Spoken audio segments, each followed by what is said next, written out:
So hello everyone, I am Vinod Singh and welcome to the current exam. इस class से आपकी एक नई सीरीज स्टार्ट हो रही है जिसमें हम जीके और जीएस के प्रीवियस ईयर जो क्वेश्चंस हैं एसएससी के उनका एनालिसिस करेंगे और आपके जो एग्ज़ाम में आने की संभावना है उन सारे जीके और जीएस के क्वेश्चंस को हम कवर करने वाले हैं और सब आपका स्टैटिक जीके इसमें हम मजबूत करने वाले हैं। ठीक है, तो आपको इस सीरीज़ के बाद स्टैटिक जीके के लिए परेशान होने की ज़रूरत नहीं है।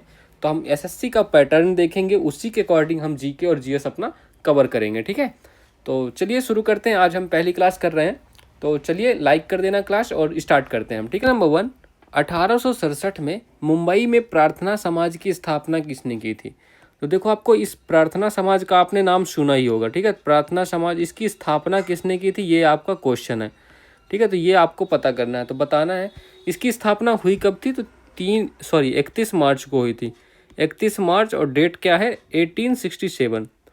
तो 31 मार्च 1867 में इसकी स्थापना हुई। किसने की थी? आत्माराम पांडुरंग। ठीक है, तो आत्माराम पांडुरंग ने इसकी स्थापना की थी। इनका नाम आपको याद होगा, ये आप याद ही रखना है आपको, क्योंकि एसएससी ऐसे क्वेश्चन पूछता ही पूछता है। ठीक है, और इसका उद्देश्य क्या था? इसकी स्थापना के पीछे ऐसे कौन सा मतलब विचारधारा थी? तो एकेश्वरवाद, मतलब एक ईश्वर होता है। ठीक है, तो एक ईश्वरवाद और कौन सा, सामाजिक सुधारों का उत्थान करना। ठीक है, तो सामाजिक जो सुधार है तो उनके लिए इसकी मतलब स्थापना की गई थी, सामाजिक सुधार। ठीक है, तो सामाजिक सुधारों में बढ़ावा देने के लिए। ठीक है, तो ये आपको ध्यान रखना, जैसे विधवा विवाह हो गया, महिला शिक्षा, जाति उन्मूलन, ये सब विषय रहे होंगे सामाजिक सुधारों के। ठीक है, तो इसके प्रमुख नेताओं के नाम भी लिख लो, क्योंकि ये भी क्वेश्चन बनता है। ठीक है, तो इसके प्रमुख नेता कौन कौन से हो सकते हैं, आपको पता होगा तो कमेंट करके बताएं, नहीं तो आप लिखो महादेव गोविंद रनाड़े। तो इनका नाम आपने हमेशा से प्रार्थना समाज में सुना ही होगा, तो महादेव गोविंद रनाड़े। ठीक है, तो इनका नाम याद रखना है। एक और नेता है, उनका भी नाम लिख लो, रामकृष्ण गोखले। ठीक है, तो रामकृष्ण गोखले, इनका भी नाम आपको ध्यान रखना है। ठीक है, तो रामकृष्ण गोखले का नाम भी पता होना चाहिए। अच्छा, महादेव गोविंद राणाने के बारे में एक बात आपको यहीं पर लिख लो, मैं तो कहता हूँ इन्होंने 1887 में क्या किया था? तो भारतीय राष्ट्रीय सामाजिक सम्मेलन की स्थापना की थी। तो भारतीय राष्ट्रीय सामाजिक सम्मेलन की स्थापना की थी इन्होंने। ठीक है, तो 1887 में, तो ये भी आपको ध्यान रखना है।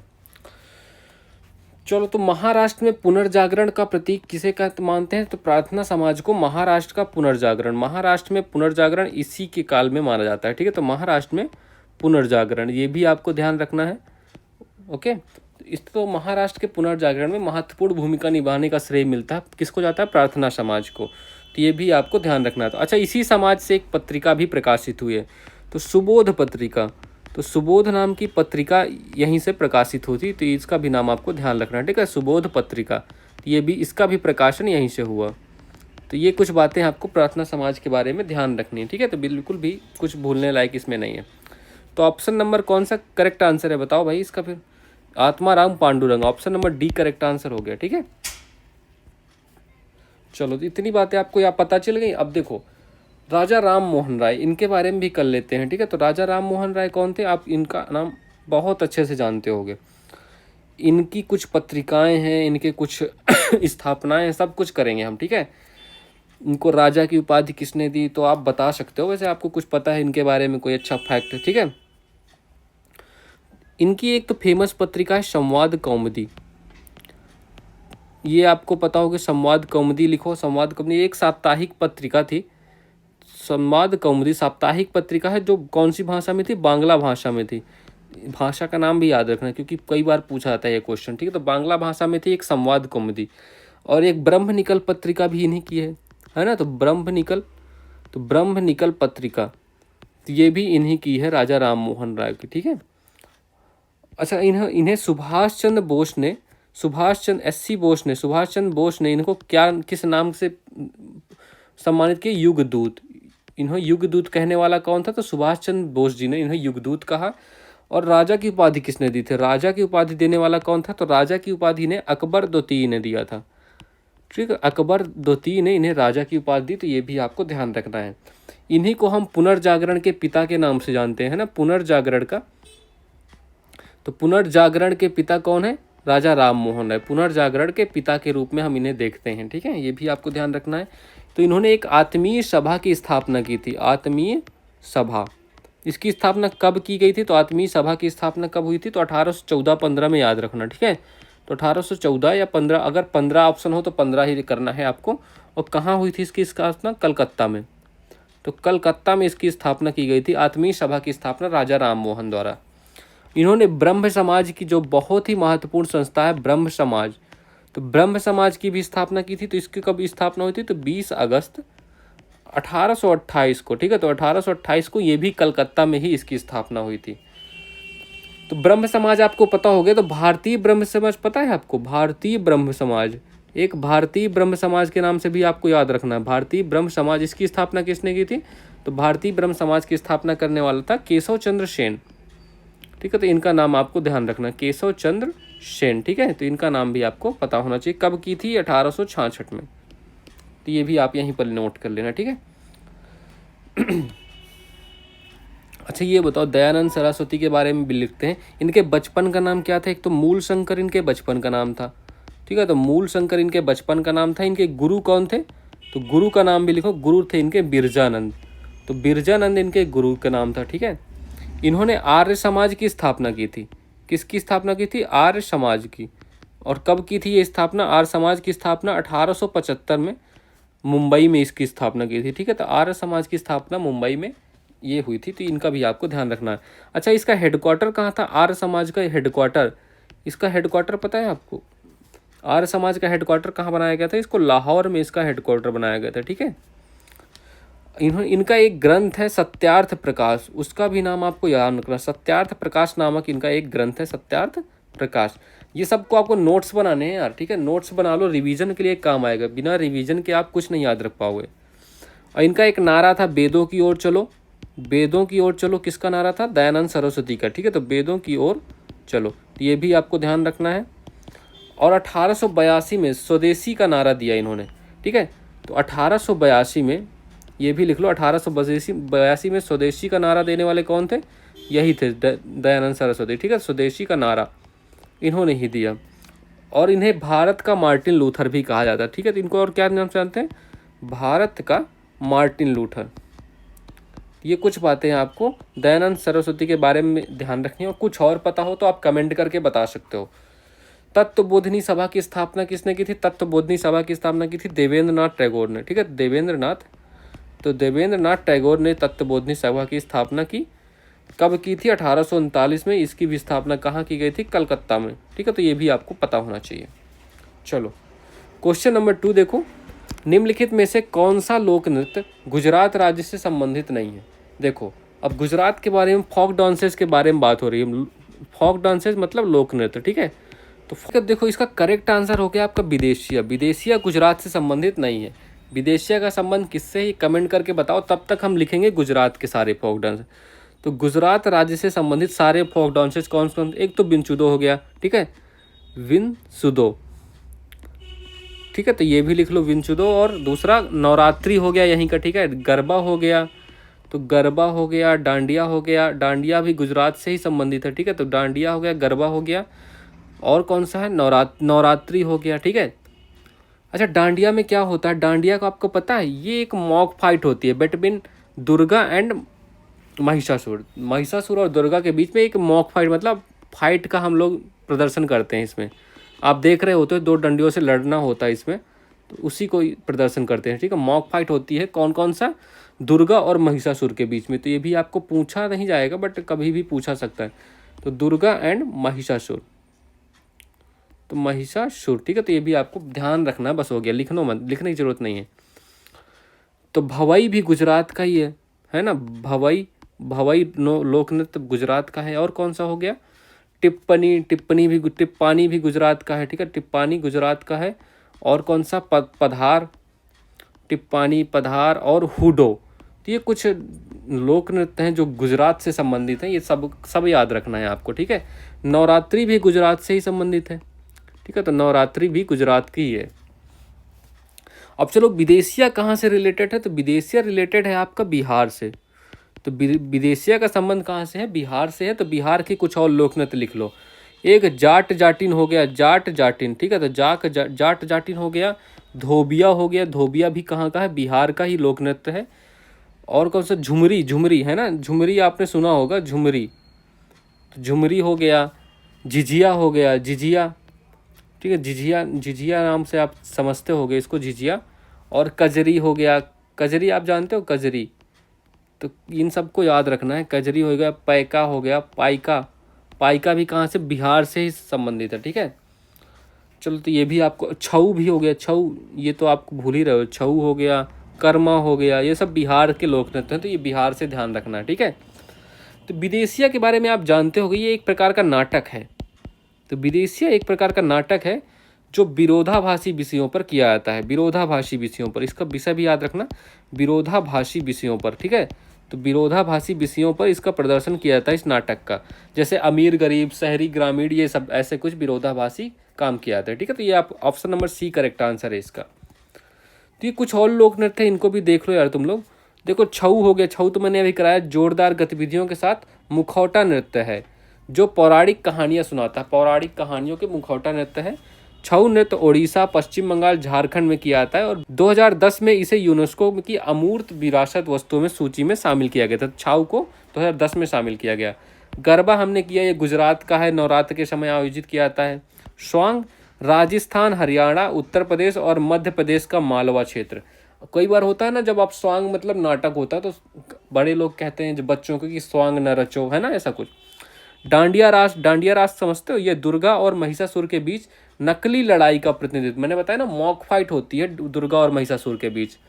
तरंग मेल, गोवा को लोक नृत्य दशहरा और होली के दौरान किया जाता है। तो ठीक है, तो ये दशहरा और होली के दौरान गोवा का लोक नृत्य है, तरंग मेल का आयोजन होता है। घूमर, राजस्थान की भील महिलाओं द्वारा प्रस्तुत किया जाता है घूमर। बिंचुडो, ये बिछुडो नृत्य मुख्यतः गुजरात से जुड़ा हुआ है। कालबेलिया, ये बहुत ही इंपॉर्टेंट है, कालबेलिया राजस्थान की कालबेली महिलाओं द्वारा प्रस्तुत किया जाता है। 2010 में इसे यूनेस्को की अमूर्त विरासत वस्तुओं की सूची में शामिल किया गया था। चरबा, चरबा हिमाचल प्रदेश का है और भांगड़ा पंजाब का अत्यंत ऊर्जावान लोक नृत्य है और रासलीला और नौटंकी उत्तर प्रदेश के लोकप्रिय लोक नृत्य है, ठीक है। तो ये भी आपको ध्यान रखना है। चलो, क्वेश्चन नंबर 3, निम्नलिखित में से अकेले ही संतूर को एक लोकप्रिय शास्त्रीय वाद्य बनाने का श्रेय दिया जाता है। किसे श्रेय दिया जाता है बताओ भाई?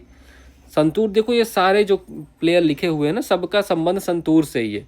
बट आप शिव कुमार वर्मा को जानते होगे, शिव कुमार वर्मा, इनका नाम बहुत ही चर्चित रहा है संतूर को लेके। तो ये संतूर वादक हैं, प्रसिद्ध संतूर वादक है। इन्होंने संतूर को बना दिया क्या? अकेले ही संतूर का नाम उजागर कर दिया। अच्छा, संतूर जो होता है ना, किसकी लकड़ी से बनता है? तो ये अखरोट की लकड़ी से बनता है। जो अखरोट होता है ना, तो अखरोट की लकड़ी का उपयोग किया जाता है इसमें बनाने में, ठीक है। तो अखरोट की लकड़ी से बनता है और इसमें 72 तार होते हैं, ठीक है। तो 72 तार होते हैं, 72 तार, और हथौड़ों से बजाया जाता है, ठीक है। तो ये आपको वाद्य यंत्र के बारे में पता चल गया, हथौड़ों से बजाया जाता है। तो ये भी आप ध्यान रखना है, बस हो गया, ठीक है। इसकी उत्पत्ति कहाँ हुई है? उत्पत्ति हुई है इसकी कश्मीर घाटी में। तो उत्पत्ति कहाँ हुई है? उत्पत्ति हुई है कश्मीर घाटी में। कश्मीर की घाटी में इसकी उत्पत्ति हुई है, ठीक है। तो ये भी आपको ध्यान रखना है। अच्छा, इस शिव कुमार वर्मा को, इनको कोई अवार्ड भी मिला है क्या? तो इन्हें ग्लोबल इंडिया म्यूजिक अवार्ड, मतलब गीमा अवार्ड, ठीक है, GIMA के नाम से जानते हो। तो ग्लोबल इंडिया म्यूजिक अवार्ड, ये आपको फुल फॉर्म लिख लेना इसका, ग्लोबल इंडिया म्यूजिक अवार्ड 2010 में प्रदान किया गया, ठीक है। और कौन सा अवार्ड दिया गया इसमें? पद्म विभूषण। तो पद्म विभूषण अवार्ड प्रदान किया गया। ये कब प्रदान किया गया? तो पद्म विभूषण इनको प्रदान किया गया 2001 में। 2001 में इन्हें पद्म विभूषण से सम्मानित किया गया, ठीक है। तो ये भी आपको ध्यान रखना है। अच्छा, अब इनका बताओ तो भजन सोपारी भी देखो संतूर वादक ही हैं, ठीक है। राहुल शर्मा क्या है? राहुल शर्मा भी संतूर बजाते हैं। उल्हास बापट, ये भी संतूर ही बजाते हैं, ठीक है। तो ये आपको ध्यान, राहुल शर्मा एक संगीत निर्देशक भी थे, तो इनका भी नाम आपको ऐसे भी याद रख सकते हो, ठीक है। चलो, EM सुब्रहण्यम एक संगीत वाद्य यंत्र के प्रतिपादक थे। तो ये किस संगीत वाद्य यंत्र के? तो ये घाटम बजाते थे। ये आप इनकी इमेज देख सकते हो, घाटम ऐसे घड़े में बजाया जाता है, ठीक है। तो इनका कौन सा संगीत है? घाटम, घाटम वाद्य यंत्र है। तो घाटम के ये प्लेयर थे, ठीक है। इन्हें 2000 में, इन्हें कब मिला था? सन 2000। तो 2000 में से कलाइमा मणि उपाधि दी गई। ठीक है, कलाइमा लिख लो, ये पूछा जा सकता है, कलाइमा मणि उपाधि। ठीक है, तो ये उपाधि इन्हें 2000 में दी गई और एक अवार्ड भी इनका लिख लो। ठीक है, इन 2011 में, अच्छा ये लिखो, 2011 में घाटम संगीत नाटक अकादमी की स्थापना की। तो घाटम संगीत नाटक अकादमी, संगीत नाटक अकादमी की स्थापना इन्होंने की। ठीक है, तो ये भी आपको ध्यान रखना है 2011 में। ग्लोबल इंडियन म्यूजिक अवार्ड, वही गीमा से सम्मानित विक्रम घोष एक संगीतकार और भारतीय शास्त्र वादक है। किस चीज़ के ये वादक हैं? तो ये तबला वादक हैं। ठीक है, तबला वादक हैं विक्रम घोष, तबला वादक है, ये ध्यान रखना है। तबला और कौन कौन बजाता है? तो अल्लाह रखा खां, आपको पता होगा, अल्लाह रखा खां है ना, इनका नाम तो आपने खूब सुना होगा, अल्लाह रखा खान। और किशन महाराज हो गए। ठीक है, तो किशन महाराज हो गए, तो ये भी आपको ध्यान रखना है। और कौन सा हो गया? निखिल घोष हो गया। अच्छा, अभी हाल ही में इनकी डेथ हुई है, निखिल घोष, किनकी डेथ हुई है हाल ही में? जाकिर हुसैन की। तो जाकिर हुसैन भी तबला वादक हो गए। अच्छा, किसी को पता है जाकिर हुसैन को कौन कौन से अवार्ड मिल गए? इनको जो भी अवार्ड मिले हों, आप कमेंट बॉक्स में लिख के या टेलीग्राम में लिख के आप आंसर दे सकते हो। ठीक है, मेरे टेलीग्राम चैनल में। Rajeev Taranath, a disciple of Ali Akbar Khan, is a player. तो अली अकबर खान इनके शिष्य राजीव तारानाथ किसके प्लेयर थे? तो राजीव तारानाथ बजाते थे आपके सरोद। ठीक है, सरोद बजाते थे और ये कर्नाटक से इनका संबंध था। ठीक है, इन्हें पद्मश्री दिया गया। पद्मश्री अवार्ड कब मिला? इन्हें पद्मश्री अवार्ड मिला 2019 में। और संगीत नाटक अकादमी अवार्ड कब मिला? संगीत नाटक अकादमी अवार्ड ये कब मिला इन्हें? तो ये इन्हें मिला 1999 में। ठीक है, तो संगीत नाटक अकादमी 1999, तो ये भी आपको ध्यान रखना है। नेक्स्ट क्वेश्चन, निम्नलिखित में से किस भारतीय राज्य में हड़प्पा कालीन शहर नहीं पाए गए हैं? ठीक है, तो ये बताओ। अच्छा चलो, तो हड़प्पा कालीन शहर कहाँ नहीं पाए गए? तो उत्तराखंड, गुजरात, राजस्थान, हरियाणा। देखो सब जगह पाए गए बट उत्तराखंड में नहीं पाए गए। ठीक है, उत्तराखंड में कोई भी नहीं है। तो गुजरात में बताओ, गुजरात में कौन कौन से शहर हैं? तो यहाँ पर देखो, आपका हो गया लोथल हो गया, एक तो है ना, लोथल हो गया। यहाँ किस नदी के किनारे है? भोगवा नदी के किनारे है, भोगवा नदी हो गया। और यहीं से गोदीबाड़ा के साक्ष्य मिलते हैं। ठीक है, गोदीबाड़ा के साक्ष्य मिलते हैं कहाँ से? लोथल से ही। और धौलावीरा भी तो आपका गुजरात में ही है ना, धौलावीरा। तो धौलावीरा गुजरात हो गया, ये भी भोगवा नदी के किनारे है। और देशलपुर, तो धौलावीरा और देशलपुर, ये कुछ आपको ध्यान रखना है गुजरात से रिलेटेड। ठीक है, चलो अब राजस्थान में कौन कौन सी साइट्स हैं? तो एक कालीबंगा हो गया। तो राजस्थान में कौन सा हो गया? कालीबंगा। अब कालीबंगा में क्या देखो, कालीबंगा भी कहाँ है? ये हनुमानगढ़ है, राजस्थान, हनुमानगढ़ राजस्थान में स्थित है ये। ठीक है, तो ये तो आपको ध्यान है। यह किस नदी के किनारे है? घग्गर। तो घग्गर नदी है, तो घग्गर नदी के किनारे स्थित है। और क्या, यहाँ से जुते हुए खेतों के साक्ष्य मिले। तो जुते हुए खेतों के साक्ष्य मिले। ठीक है, तो जुते हुए खेतों के साक्ष्य और चूड़ियों के साक्ष्य भी यहीं से प्राप्त हुए। चूड़ियाँ भी राजस्थान के कालीबंगा से ही प्राप्त हुआ। ठीक है, अब हरियाणा का बताओ। हरियाणा का राखी गढ़ी हो गया, एक तो राखी गढ़ी हो गया। तो हरियाणा का बहुत ही फेमस, ये लार्जेस्ट साइट है हड़प्पा काल की। ठीक है, तो लार्जेस्ट साइट ये हड़प्पा काल की। और यहाँ से हमें ताम्र उपकरण मिले। ताम्र उपकरण कहाँ से मिले? राखी गढ़ी से ही मिले हमें। और बनावली भी कहाँ से है? हरियाणा से है। बनावली भी हरियाणा में ही है, तो ये भी आपको ध्यान रखना है, बनावली भी हरियाणा। तो हरियाणा में भी कहाँ? हिसार में, हिसार हरियाणा में स्थित है। और मिट्टी का हल और सरस्वती नदी किनारे ये स्थित है। तो सरस्वती नदी, तो सरस्वती नदी ध्यान रखना है। और यहाँ से किसके साक्ष्य प्राप्त हुए? तो मिट्टी का हल। तो मिट्टी का हल का साक्ष्य यहाँ से मिला, कहाँ से? बनावली हरियाणा से। ठीक है, तो ये कुछ बातें आपको ध्यान रखनी है। ठीक है, अच्छा हड़प्पा सभ्यता कहाँ? ये हड़प्पा शहर कहाँ स्थित है? तो ये पाकिस्तान में। तो पाकिस्तान के सिंध प्रांत में स्थित है। और कौन सी नदी है? रावी नदी है। ठीक है, तो रावी नदी हो गई। और इसकी खोज कब की गई थी? तो 1921 में दयाराम सहनी द्वारा। तो दयाराम सहनी द्वारा इसकी खोज की गई थी 1981 में। और यहाँ 21 में। और यहाँ से मछुआरे का चित्र प्राप्त हुआ। ठीक है, तो मछुआरे का चित्र यहीं से प्राप्त हुआ है, ये भी ध्यान रखना है आपको। मोहनजोदड़ो के बारे में बताओ। तो ये भी कहाँ स्थित है? ये भी पाकिस्तान में स्थित है, वर्तमान पाकिस्तान। ठीक है, और ये किस नदी के किनारे है? सिंधु नदी। सिंधु नदी के किनारे स्थित है, सिंधु नदी। और 1922 में इसकी खोज हुई थी। तो 1922 में इसकी खोज की थी किसने? रखाल दास बनर्जी ने। तो रखाल दास बनर्जी ने 1922 में इसकी खोज की थी। और यहाँ पर विशाल स्नानागार मिला है ना, तो स्नानागार यहाँ का मुख्य बिंदु रहा। ठीक है, रोपड़ कहाँ है? रोपड़ आपका कहाँ है? पंजाब में स्थित है। रोपड़ पंजाब में स्थित है।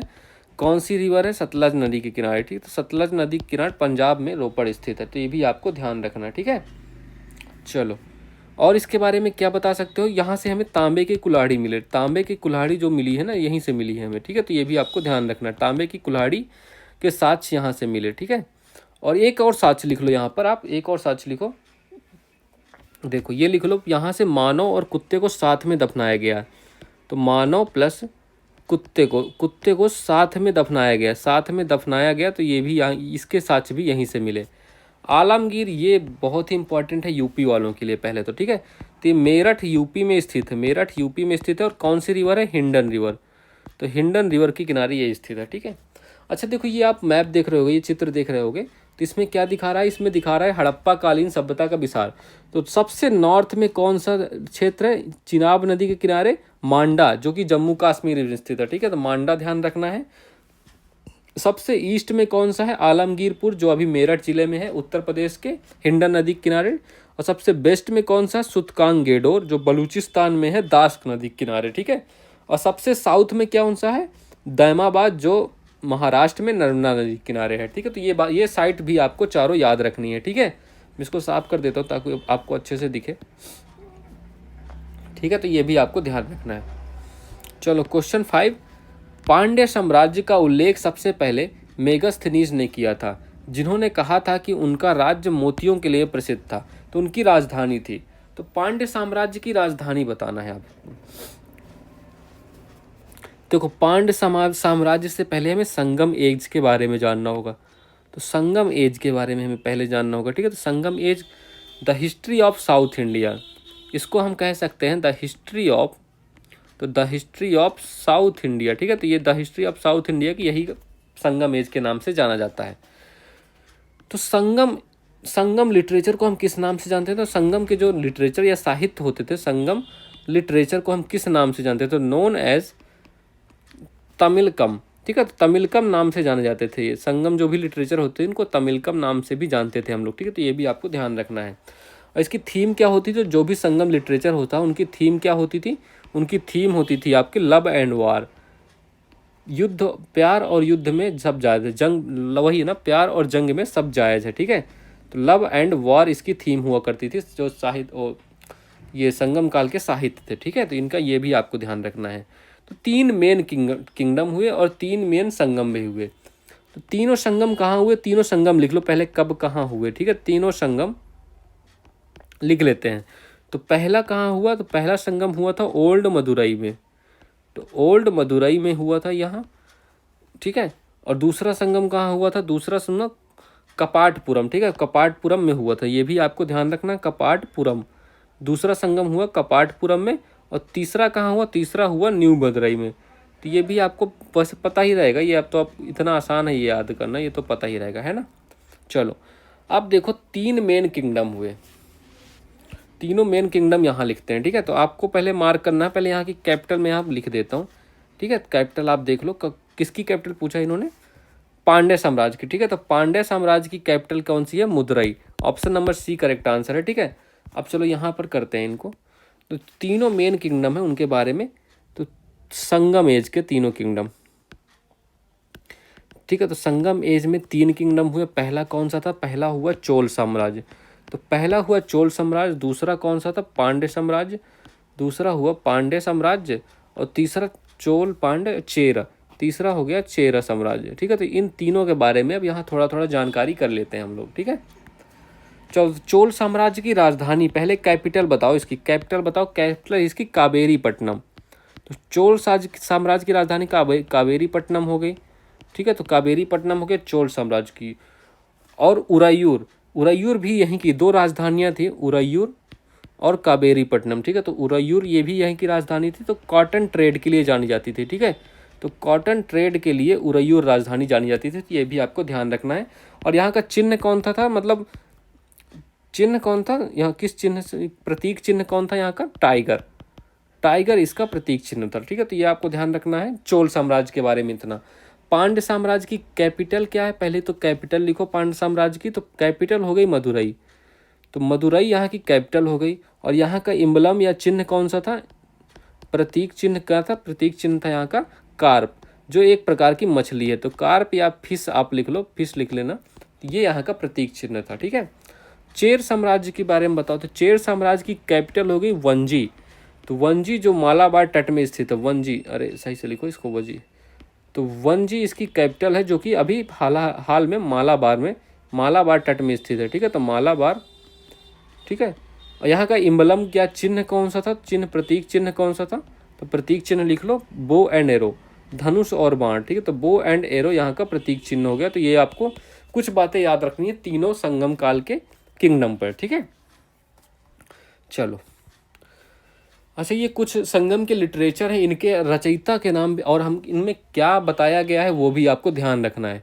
देखो, पहला हो गया शिल्पाधिकारम, ये इलांगो आर्टिकल द्वारा लिखित है, तो सबसे मेन बात तो इसके लेखक कौन है, इलांगो आर्टिकल, और यह कोलन कन्नागी और माधवी के प्रेम के प्रसंग बारे में, प्रेम प्रसंग के बारे में। ठीक है, तो ये देखो, ये भी इम्पोर्टेंट है, ये भी पूछा जाता है एग्जाम में, ऐसा मत सोचना कि ये फालतू में लिखा हुआ है।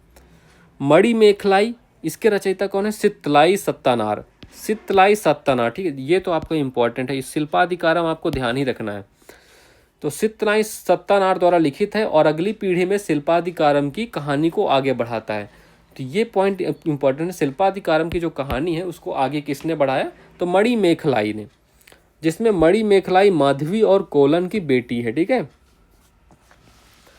तीसरा कौन सा हो गया, ये भी देखो आपको, तोलकापियम, ये भी इंपॉर्टेंट है, तोलकापियम, ये भी आपको ध्यान रखना है। तो तोलकापियार द्वारा लिखित द्वितीय संगम का उत्पाद था और यह मूल रूप से तमिल व्याकरण और काव्य शास्त्र पर एक कार्य है। ठीक है, तो तोलकापियार आपको ध्यान रखना है। इसके लेखक तिरुकुरल दर्शन और बुद्धिमान कहावतों से संबंधित है, तो ये आपको, ये लाइन आपको ध्यान रखनी है। ठीक है, तो दर्शन और बुद्धिमान कहावतों से संबंधित है और तिरुवल्लुर द्वारा लिखित है, तिरुवल्लुर द्वारा लिखा गया है तिरुकुरल को। ठीक है, चलो नेक्स्ट क्वेश्चन, निम्नलिखित में से कौन सा अनुच्छेद रिट अधिकारिता से संबंधित है और अनुच्छेद 32 के समान प्रावधान रखता है, तो ये बताओ भाई। रिट समझते हो आप, रिट होता क्या है, रिट जानो आप ना। ठीक है, रिट का भी हम करते हैं, ठीक है, रिट करते हैं। चलो, तो रिट, अब देखो पहली बात तो आपको रिट को पता करना पड़ेगा। रिट सुप्रीम कोर्ट भी जारी कर सकता है, और कौन जारी कर सकता है, हाई कोर्ट, उच्च न्यायालय भी जारी कर सकते हैं। ठीक है, तो एक तो सर्वोच्च न्यायालय किस आर्टिकल के थ्रू जारी करता है, तो ये इसका आर्टिकल होता है आर्टिकल 32। तो आर्टिकल 32 में कौन आता है, सर्वोच्च न्यायालय, तो इसमें ये कौन क्या कर सकता है, रिट जारी कर सकता है। तो सर्वोच्च आर्टिकल 32 के तहत ये रिट जारी करने का इसे अधिकार मिलता है, तो रिट जारी करने का अधिकार।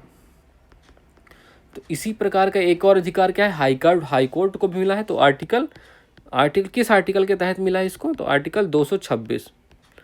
तो आर्टिकल 226 जो कि इसका करेक्ट, सॉरी मैंने रॉन्ग मार्क कर दिया, तो ऑप्शन नंबर 20 का करेक्ट आंसर हो जाएगा आर्टिकल 226। ठीक है, तो आर्टिकल 226 के तहत हाई कोर्ट भी रिट जारी कर सकता है। लेकिन देखो, अब इनके शक्तियों में थोड़ा बदलाव है, मैं बताता हूँ क्या है।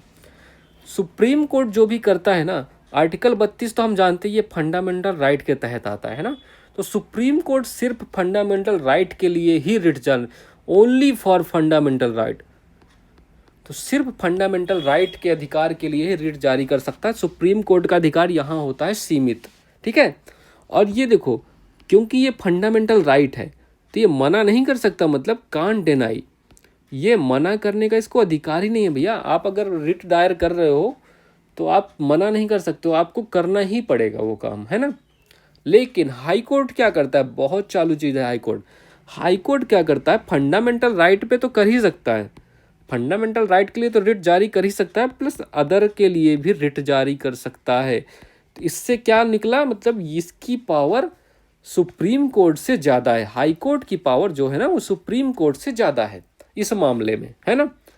तो ये क्वेश्चन बना है एग्जाम में कई बार कि रिट दायर करने के मामले में कौन ज़्यादा शक्तिशाली है, तो आपको क्या पता चला, हाई कोर्ट ज़्यादा शक्तिशाली है। और एक बात, इसमें इसको एक और अधिकार मिला है, ये विवेकानुसार फैसला लेता है, मतलब कोई फंडामेंटल राइट नहीं है जिस पर आपका अधिकार ही बनता है। तो विवेकानुसार काम करने की इसकी शक्ति है, मतलब कैन डिनाई, मना कर सकता है, आपका रिट दाखिल हटा सकता है, निरस्त कर सकता है। तो समझ में आया, हाई कोर्ट इसमें ज़्यादा पावरफुल है, वो अपनी मनमानी कर सकता है, जबकि सुप्रीम कोर्ट इसमें मनमानी नहीं कर सकता। ठीक है, तो अनुच्छेद नंबर 32 हो गया। अब ये रिट कितने प्रकार की होती है मैं रिट बताता हूँ। इनको हम कहते हैं न्याय का झरना, इनको हम कहते हैं न्याय का झरना भी कहा जाता है। और हम किन्हें किस नाम से जानते हैं, तो इन्हें जानते हैं विशेषाधिकार रिट के नाम से भी जाना जाता है। ठीक है, तो चलो अब ये कितने प्रकार के होते हैं इनके नाम लिखते हैं।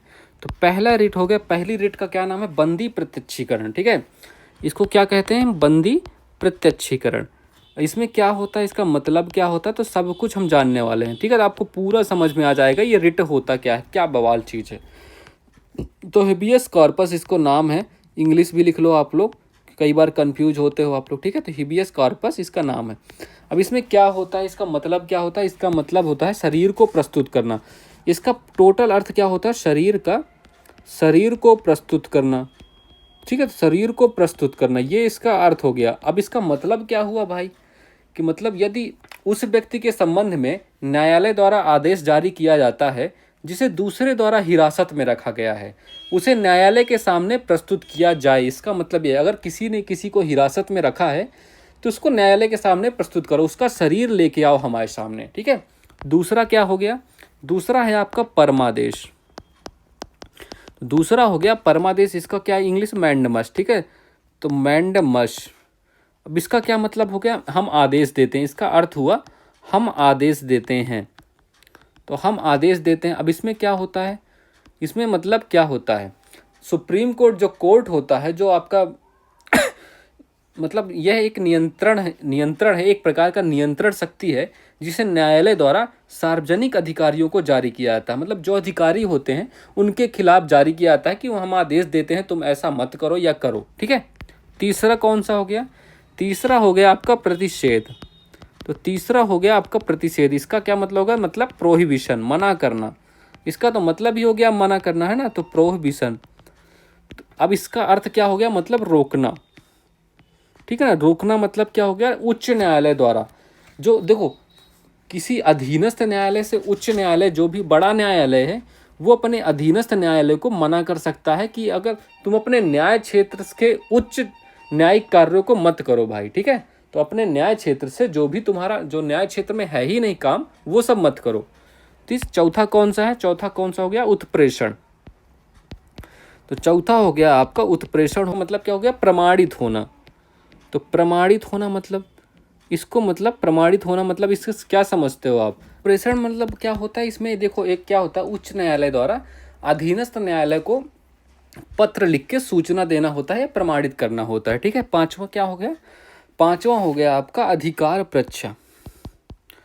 ठीक है, तो पांचवा हो गया अधिकार परीक्षा। ये 5 प्रकार के रिट होते हैं। ठीक है, मतलब क्वो वारंटो। ठीक है, तो ये 5 प्रकार के रिट होते हैं। पांचों रिटों का आपको मतलब भी पता होना चाहिए, ये भी एग्जाम में पूछा जाता है। इसमें क्या होता है, प्राधिकृत या वारंट के द्वारा अधिकार अपना साबित करना होता है। ठीक है, तो ये भी आपको लिख लो, वारंट के द्वारा, इसका अर्थ होता है वारंट के द्वारा। ठीक है, तो इन 5 को भी आप लोग देख लेना। ठीक है, चलो क्वेश्चन नंबर अगला करते हैं, जो अगला है आपका भारत में प्रोजेक्ट टाइगर। अब ये बताओ भाई इसका क्या मतलब हो गया, प्रोजेक्ट टाइगर आपने सुना है कभी? तो भारत में प्रोजेक्ट टाइगर किस वर्ष शुरू किया गया था, लिखो। तो प्रोजेक्ट टाइगर, ठीक है, तो इसको किस वर्ष शुरुआत हुई थी, इसकी शुरुआत हुई थी, पहले तो इसको कब बनाया गया था, तो 1 अप्रैल 1973 से इसकी शुरुआत हुई। ठीक है, तो 1 अप्रैल 1973 से इसकी शुरुआत हुई। इसका मोटो क्या था, मोटो भी आपको लिखना है। ठीक है, तो मोटो लिख लेना नोट्स में अपने, इंडिया लीड्स टाइगर कंजर्वेशन, मतलब इंडिया लीड्स टाइगर कंजर्वेशन, ये इसका मोटो हो गया। ये आप लिख लेना इसको, ठीक है, अच्छे से भूलना नहीं है आपको, यही आपको तो एग्ज़ाम में दूसरों बच्चों से आगे बनाएगा। अच्छा, किसके द्वारा ये लॉन्च किया गया था, ये लॉन्च किया गया था ministry of environment, forest and climate change. ठीक है, तो ministry of environment, forest and climate change. ठीक है, तो ये आपको ध्यान रखना है, किसके द्वारा, ministry of environment forest and climate change, ठीक है। तो ये इसके द्वारा ये चालू किया गया था, स्टार्ट किया गया था। तो भारत में, अच्छा अभी आपको पता टोटल कितने, मैं अभी लिखता हूँ, तो भारत में भी टोटल कितने 58 टाइगर रिजर्व हो गए हैं। कब से? मार्च 2025 के अनुसार 58 टाइगर रिजर्व हो चुके हैं भारत में। मैं भी लेटेस्ट जो भी है मैं आपको लिख के बताऊंगा अभी, ठीक है। और एक और डाटा आप लिख लो, मेरे पास है तो मैं आपको ही बता देता हूँ। एज ऑफ 2023 के अनुसार 3682 वाइल्ड टाइगर्स हैं भारत में, ठीक है। तो 3682 वाइल्ड टाइगर्स हैं भारत में, जो कि विश्व का 75% है, 75% ऑफ वर्ल्ड है ये। तो ये डाटा भी आपके लिए इंपॉर्टेंट है, ठीक है। तो option number A correct answer है 1973, ठीक है। चलो, अच्छा मैं 2 क्वेश्चन आपके लिए देता हूँ, आपके लिए क्या मैं ही कर देता हूँ, आप कुछ करते नहीं हो आंसर फिर, है ना। एलिफेंट, प्रोजेक्ट एलिफेंट, ये कब लॉन्च हुआ था? प्रोजेक्ट एलिफेंट 1992, ये भी आपके लिए इंपॉर्टेंट है। और एक डॉल्फिन प्रोजेक्ट, तो प्रोजेक्ट डॉल्फिन ये भी आपको ध्यान रखना। तो ये कब? 2020 में लॉन्च किया गया था, ठीक है। तो 15 अगस्त 2020 में स्वतंत्रता दिवस के अवसर पर इसको लॉन्च किया गया था। तो ये दोनों भी प्रोजेक्ट आपको ध्यान रखने हैं। अब देखो, लिखते हैं हम कुछ लेटेस्ट टाइगर रिजर्व। 52 नंबर का लिखते हैं। तो 52 नंबर का क्या था? रामगढ़ विषधारी, ठीक है। रामगढ़ विषधारी टाइगर रिजर्व, ये कहाँ स्थित है बताओ भाई, किसी को पता है? तो रामगढ़ विषधारी टाइगर रिजर्व ये स्थित है आपका राजस्थान में, ठीक है। तो राजस्थान में ये स्थित है। दूसरा कौन सा, 53 नंबर का कौन सा हो गया? Ranipur tiger reserve. तो रानीपुर टाइगर रिजर्व ये कहाँ है? रानीपुर टाइगर रिजर्व है आपका उत्तर प्रदेश में, ठीक है। तो उत्तर प्रदेश में रानीपुर टाइगर रिजर्व। 54 नंबर का कहाँ है? वीरांगना दुर्गावती। तो वीरांगना दुर्गावती टाइगर रिजर्व, ठीक है। तो ये कहाँ है? तो दुर्गावती टाइगर रिजर्व ये आपका कहाँ है? ये आपका मध्य प्रदेश में है, ठीक है। तो एमपी में है वीरांगना दुर्गावती टाइगर रिजर्व।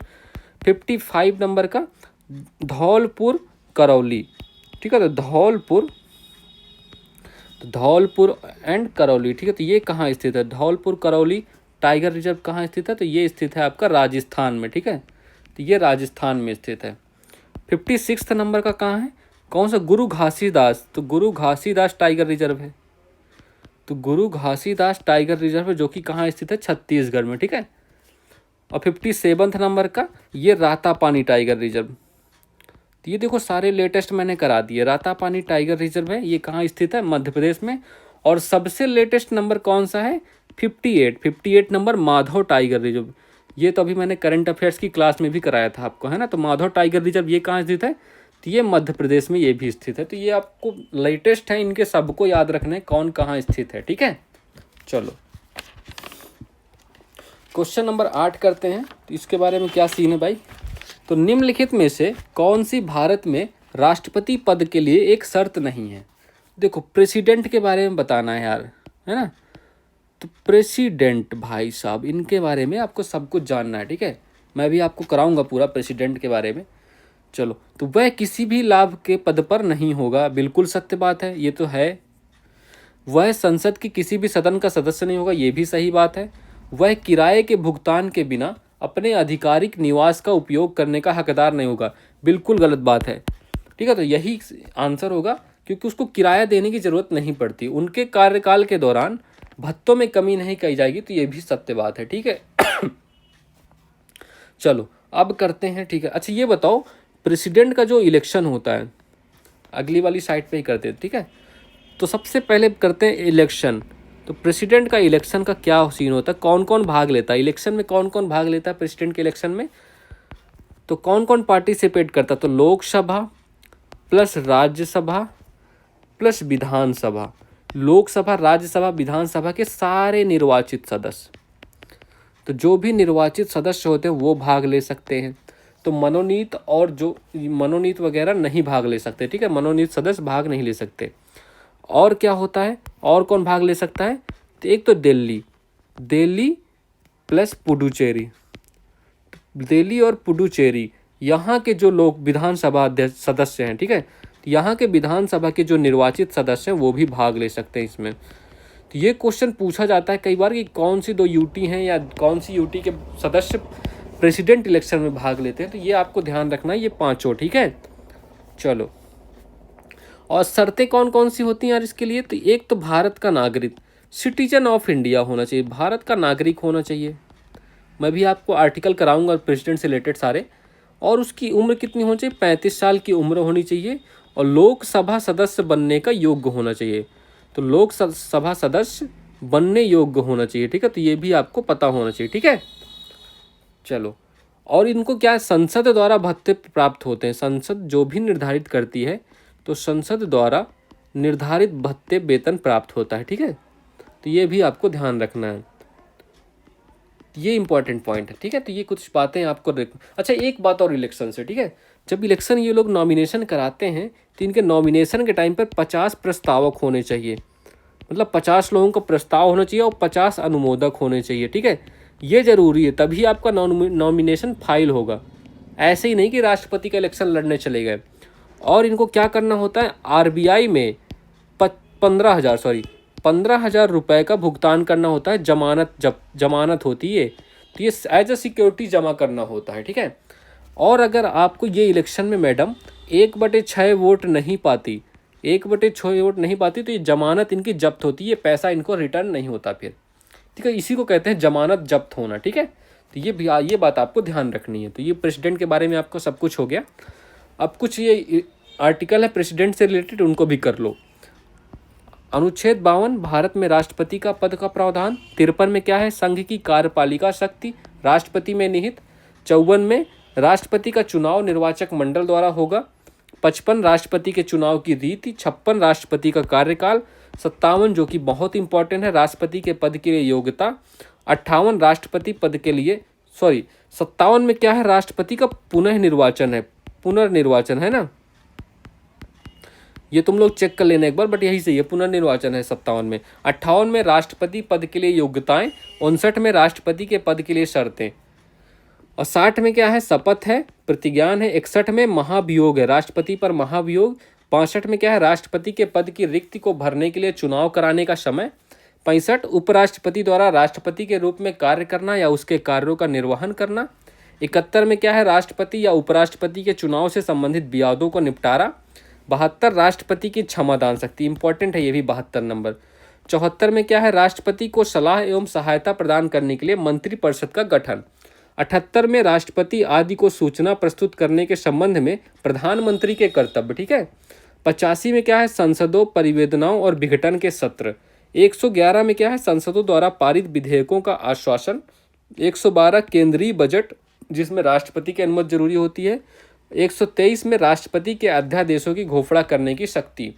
और 143, ये इंपॉर्टेंट है, सर्वोच्च न्यायालय से परामर्श लेने की राष्ट्रपति की शक्ति। तो ये कुछ इंपॉर्टेंट आर्टिकल हैं जो राष्ट्रपति से रिलेटेड है, ये सब भी आपको ध्यान रखना है।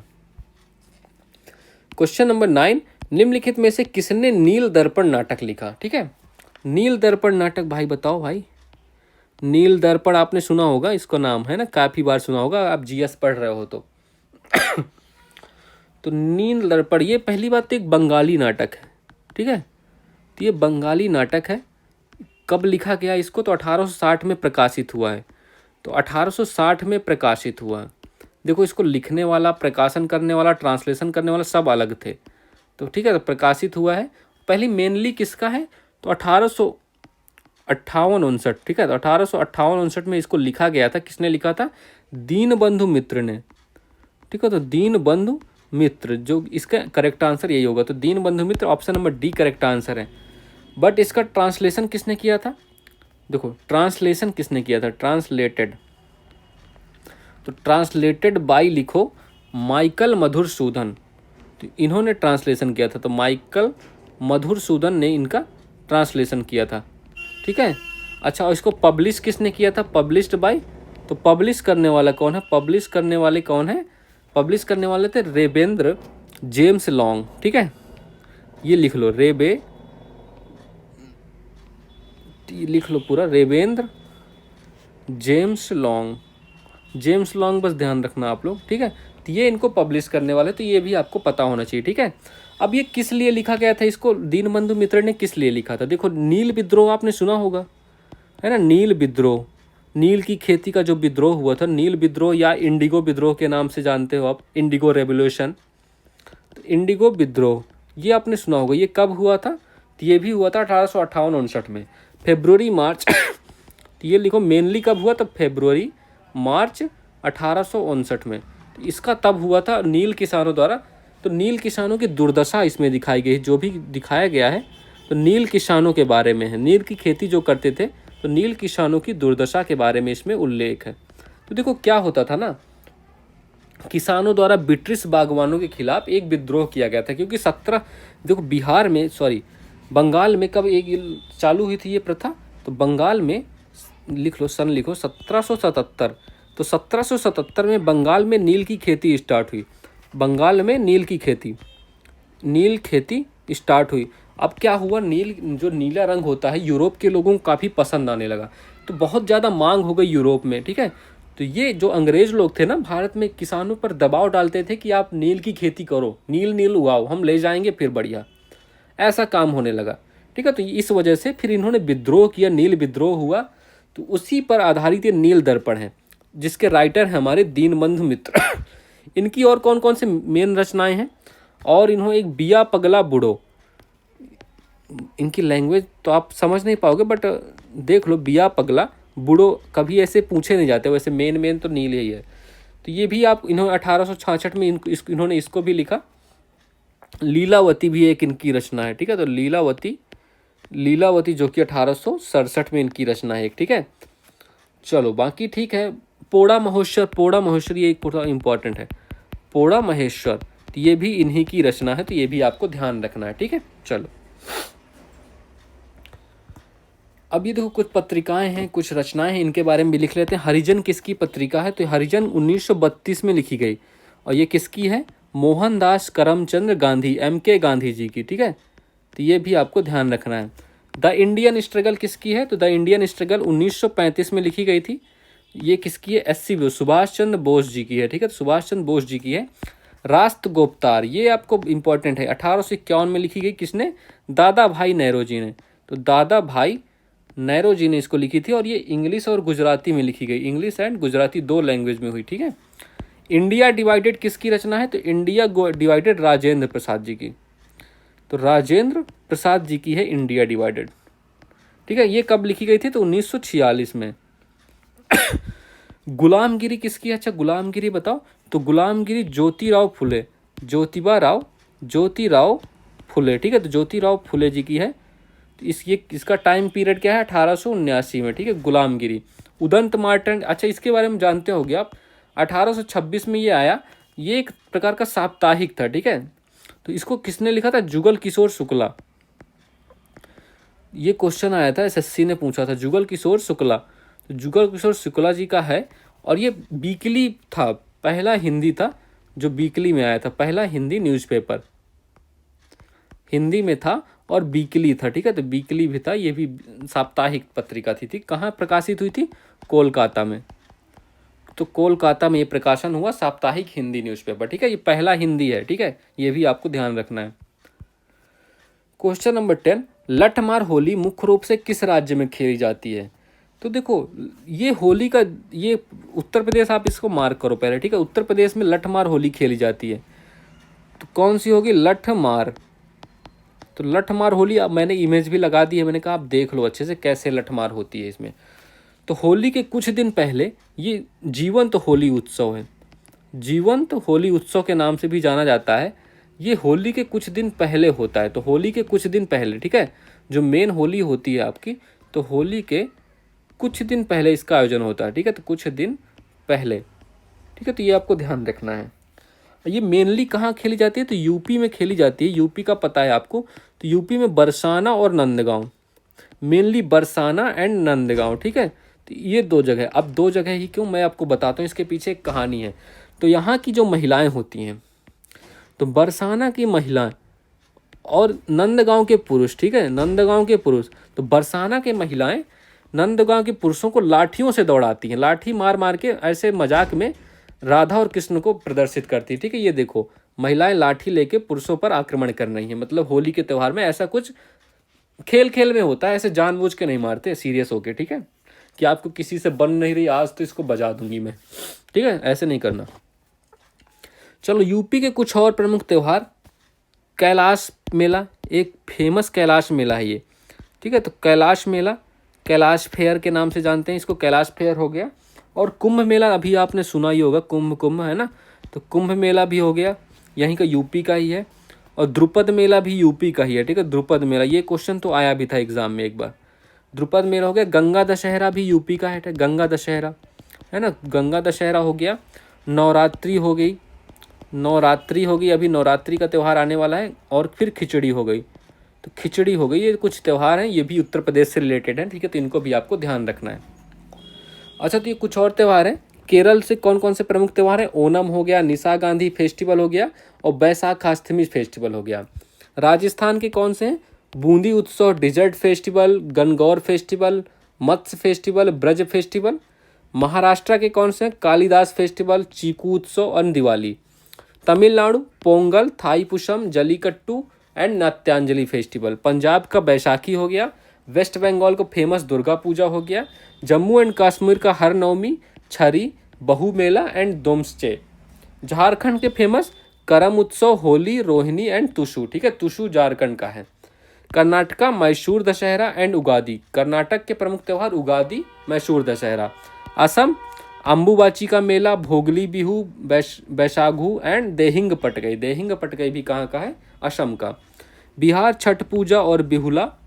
छत्तीसगढ़ माघी पूर्णिमा और बस्तर दशहरा छत्तीसगढ़ के। तो ये कुछ प्रमुख त्यौहार हैं कुछ प्रमुख स्टेट्स के, तो ये भी आपको ध्यान रखना, ठीक है। चलो that's all for this class. अगर आपको पीडीएफ चाहिए होगी इस क्लास की, तो वो आपको मिलेगी टेलीग्राम चैनल में, ठीक है। तो मेरे टेलीग्राम चैनल जो करंट एग्जाम के नाम से है, वहाँ पर आपको मिल जाएगी, डिस्क्रिप्शन में आपको लिंक मिल जाएगी वीडियो के। और आप लोग लाइक कर देना यार, और दोस्तों तक शेयर कर दो अपना। अगर आपको सफलता पानी है जल्दी, तो आप शेयर करो और सब्सक्राइब करो, और डेली क्लास करना यार। एक दिन क्लास करने से कुछ नहीं होने वाला, मैं आपका जीएस जीके मजबूत कर दूंगा, आई एम श्योर, ठीक है। चलो, so all the best, have a good day and thank you everyone.